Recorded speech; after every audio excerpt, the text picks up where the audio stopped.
Hey, what's up? John Sonmez here. So I thought I'd just answer this real quick. This question I got, real, kind of valid concern with one of the promotions I did on the YouTube channel regarding book summaries.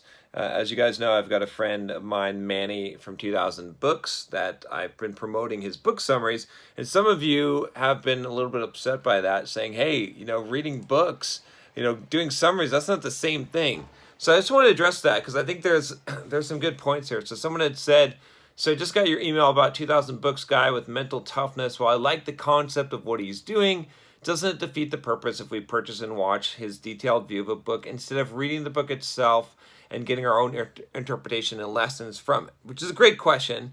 And there was some comments here from someone else who said, seen a lot of this lately. Personally, I consider it a bit of an insult to the author. If you don't read the full book, it doesn't really have a full impact on you.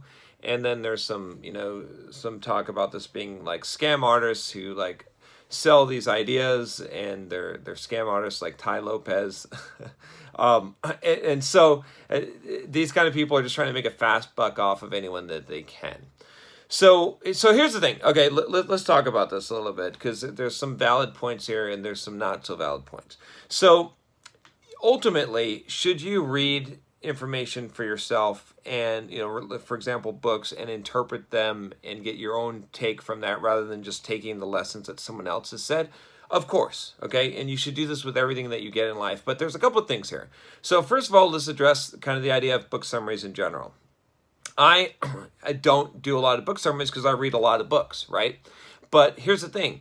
For example, like this mental toughness book summaries, okay, 60 books on mental toughness, let's say. That's a lot of books to read. Most people aren't going to read those books. Now, I haven't even read all those books, and I read 2 to 3 books a week, okay? So 70, 80 books a year is typically what I read, okay? And so if you want to get, all of this information, you're probably not going to get it from reading books, right? So even though I might say, you're going to get the best information from reading books yourself, right? I do it, right? It doesn't do you any good if you're not actually going to read that many books and get all those concepts. So the book summaries are good if you're not going to read all those books to get an idea and get the core concepts, right? Now obviously you might have a different interpretation, you might have different lessons that you're going to get from a book, and that's fine. But for the most part, though, it's probably not going to be that different if someone's done a good job of summarizing the books and extracting information, especially when they have the perspective of a bunch of other books, right? If you read one book on a subject of mental toughness and you haven't read 15 or 20 other books that correlate to that, you're going to have a limited perspective, whereas someone who's read thousands of books on different topics, on entrepreneurship, on mental toughness, on productivity, on all these kind of things, on self-development, they're going to have a pretty wide perspective, and they're going to extract certain information that you wouldn't extract. Now, again, doesn't mean not relying on yourself and your own thought process. You should always do that, but there's some value in that. Now, here's how I would approach this. Again, I think I talked about this a little bit before, but use the book summaries. If you're not going to read all these books, read the books or go through the book summary videos, get the information that you want from it, and then go back and read the books that you find were most valuable that you want to go deeper into. Okay, this is a good way to gain knowledge, and it's a good way to expand your knowledge and get the benefit. This is called leverage. Now, the other thing someone said is, like I said, I mentioned that someone said they consider it an insult to the author. If you don't read the full book, it doesn't really have the impact on you.